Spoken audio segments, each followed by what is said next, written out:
is, you know what they are, they're basically running a hypothesis test, you get the p-value is small, okay, we have significance. It's done exactly the same as you have learned. So there's step one, you state the null and alternative hypothesis in words, symbols and words.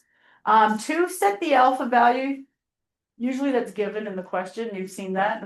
The alpha is the significance level, so it's denoted with the Greek letter alpha. And it usually is set to a value, what? What do we usually have for our level of significance? It's usually like 99% of the time. Yes, 5. Yeah, it's usually by convention, it's usually 5%. Usually, right? In the world of business, yeah. If it's to do with like a court case, a civil court case, yeah, 5%. A criminal court case, no, it would be 1%. It would be smaller. Because you would want to not incorrectly reject the null hypothesis, right? It could be if you're testing a new drug or a new vitamin, something like that, 1%. It's pretty serious. So the more serious the business problem, the smaller that alpha needs to be. Needs to be small, so that you don't incorrectly reject the null hypothesis. But usually for most business, like comparing two branches, comparing the expenditures for Valentine's Day between male and female, they're comparing, two different diets or exercises, then 5% is usually what we use for those regular, not really too serious problems. Step 3, is it Z or is it T? Determine that. How do you determine that? Just check and see. Were you given or do you know the population standard deviations? If you do, use Z. If you don't, and you have those sample standard deviation S's, use T. And then step 4 is we can use the classical method. That's what we usually use in this course. But we're going to learn both. We're going to do both. And then because both are used with regression as well, but in a really, really cool way, you'll get to see that. And then make a decision, reject or you cannot reject. And I always have like another step. What on earth does this all mean? In the context of the problem.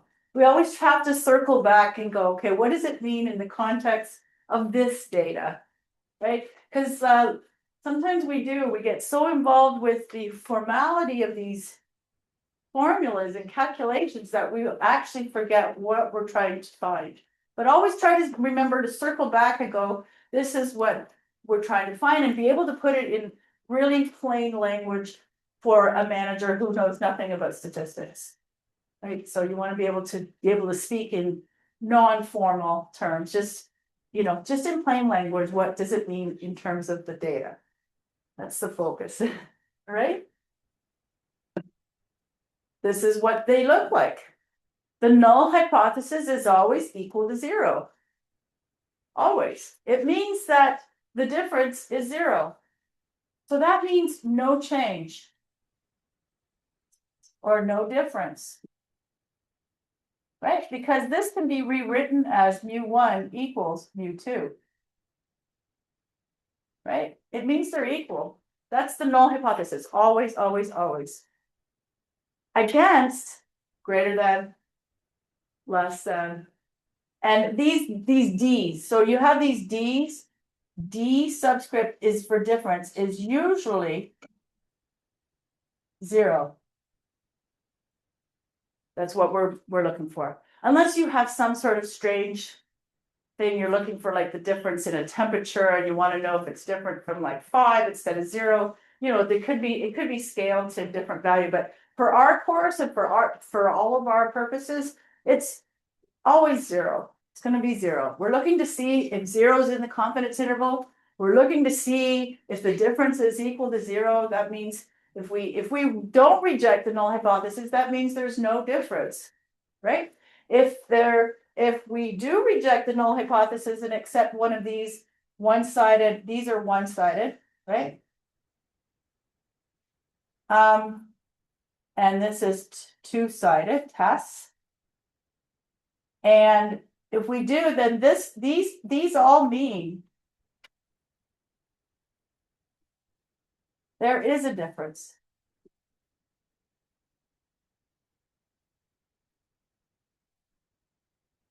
There, hope I spelled that out. There is, that word there is difference, bottom right. There is a difference. Okay. Yeah. So with that, we can conduct these tests with the same data. Remember, we're all looking for this whole chapter, chapter 11, is we're looking at tests for two samples from two independent populations. There is our test statistic. It's a Z because we have the population standard deviations. And again, this here is usually 0. In our course, always 0. Okay.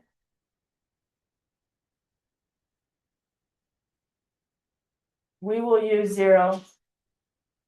So it ends up being just the numerator is just the difference, the point estimate between X bar 1 and X bar 2. And then you have that standard, this here in the denominator is your standard error.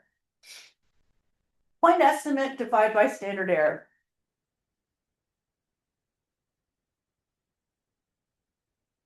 Signal divided by noise. You're in an engineering class. Okay. All right, so we can check out.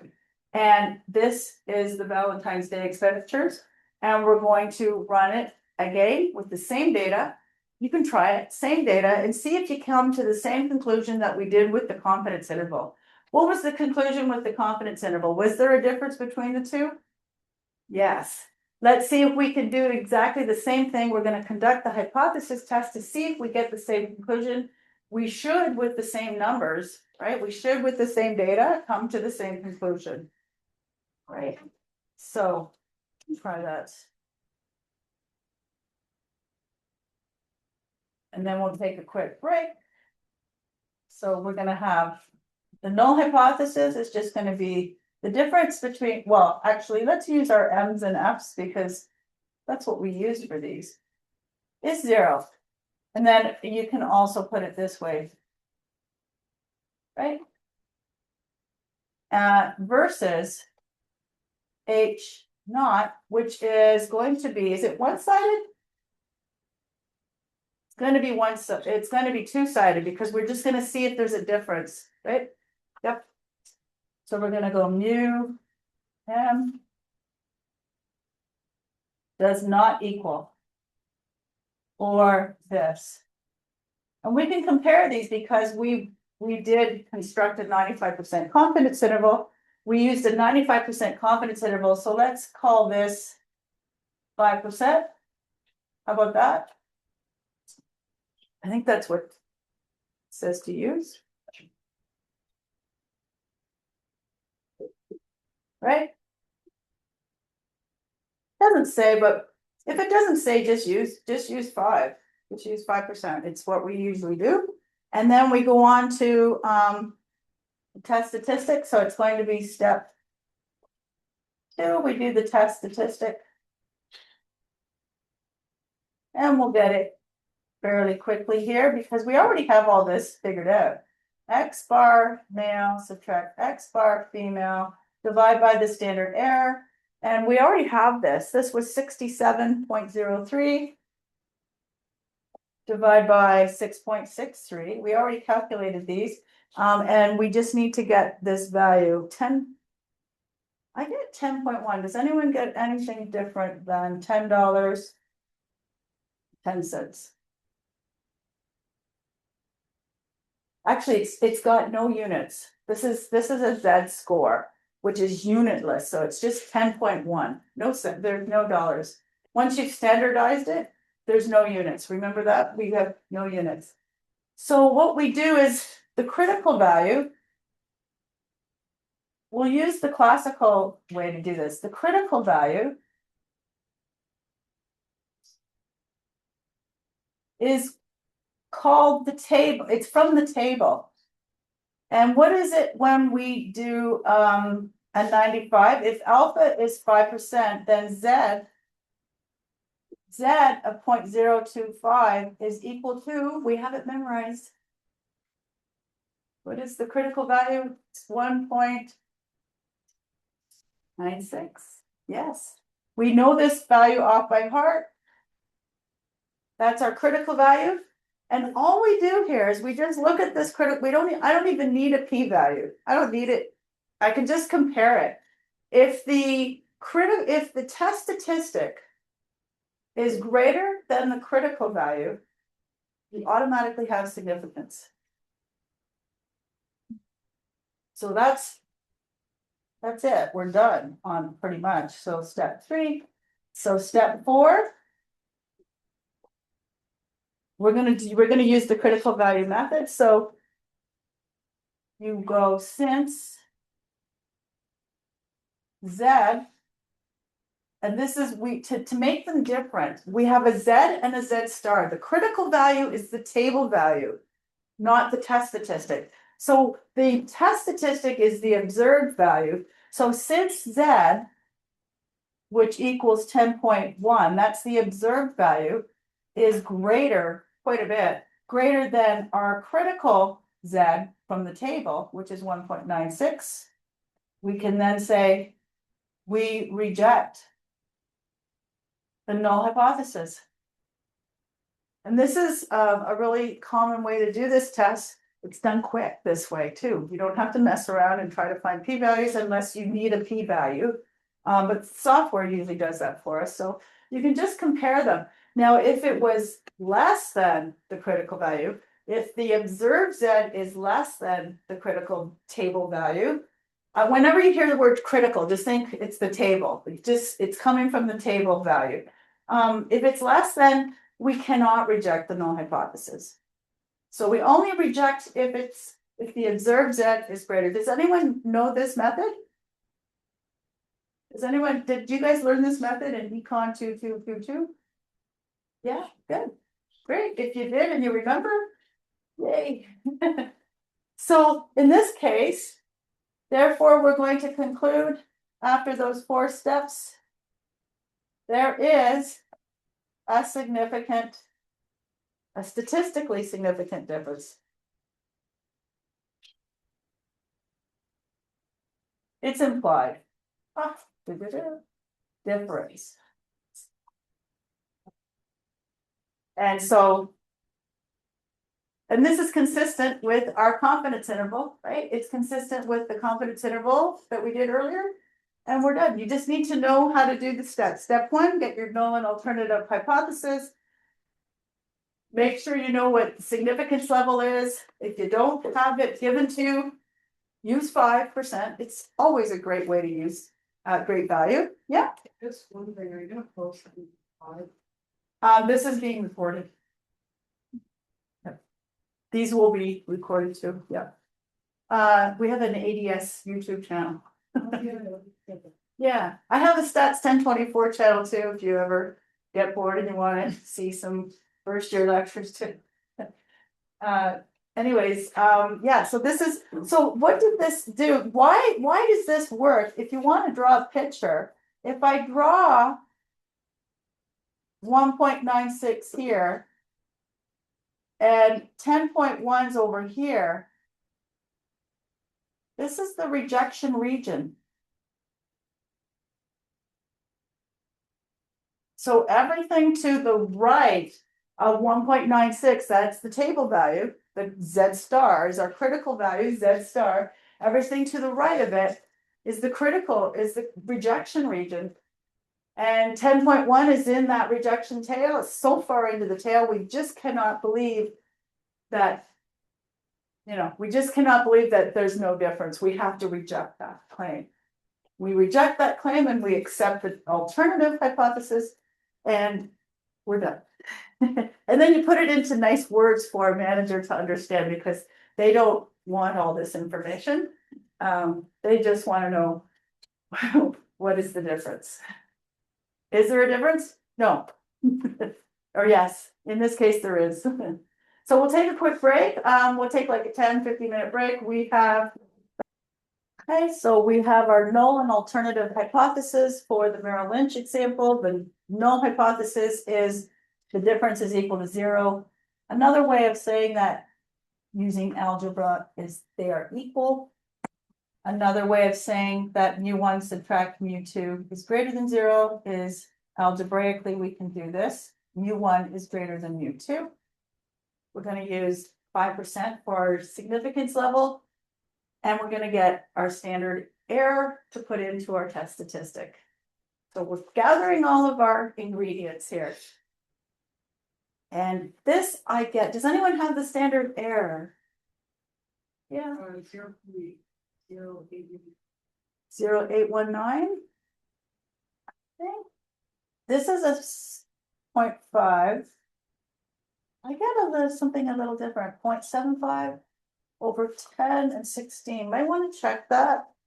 And I can check too, it's quite possible I've written it down wrong. Anybody have a value for our standard error? We're looking at the margin there on the right.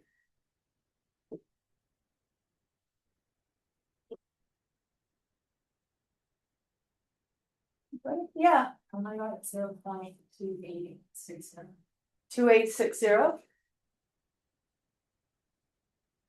I get that too, so it's. Anybody else? Anybody disagree? No. Okay, so we'll keep that and we'll just get these in. So this, the rating was 6.82. I'll try and do it this way so we can see it this way. So 6.82 subtract 6.25, and I'll just draw this so that it stays in the margin. Divided by 0.2860. And we're going to get a test statistic value. Now remember, this is what we call the observed T. Right? That's the test statistic. It's the evidence in this test. It's the evidence because it's the data. The data is the evidence. Do we have a value for the test statistic? The observed T. Observed meaning we're observing the data. That's where the word observed comes from. 1.993. 1.993. Good. 1.993. And we can get our table. So this will help us with our decision. So our critical value, I'll just call it critical. You can call it critical. Sometimes just having the star there means it's the table value. It's the critical value, the star. And that's only a special notation to keep the two different T's separate. The first T is from the data. That's the observed T. And we're going to compare it to this critical T from the table. And we need the degrees of freedom. How many degrees of freedom should we use? So we have two different groups. We have a 16 in for the consultant A has 16 clients based on this data, right? And consultant B has 10. So the degrees of freedom would be 16 and 10. What would be the degrees of freedom if we use that little rule? 9. Right, you take the smallest value, the smallest sample size is 10, you subtract 1. So degrees of freedom is 9. And let's go to our table. So we're going to use, let me use it up here. So I'm going to use a different color. 9 degrees freedom, and we're using alpha. So this is going to correspond to this column here, because alpha divided by 2 is 0.025. If alpha is equal to 0.05, then 0.05 divided by 2 is 0.025. That's why we're using that column. And we're going to use the critical value 2.262. 2.262. And we go 2.262. So now we want to make a decision. Step 4, we need to compare those two T's. First T is from step 2, it's the observed T, and we're gonna compare it. Is it greater than the table T, the critical value T? So since this T is not greater than this, I put a line through it, meaning it is not greater, right? 1.993 is not greater than 2.263.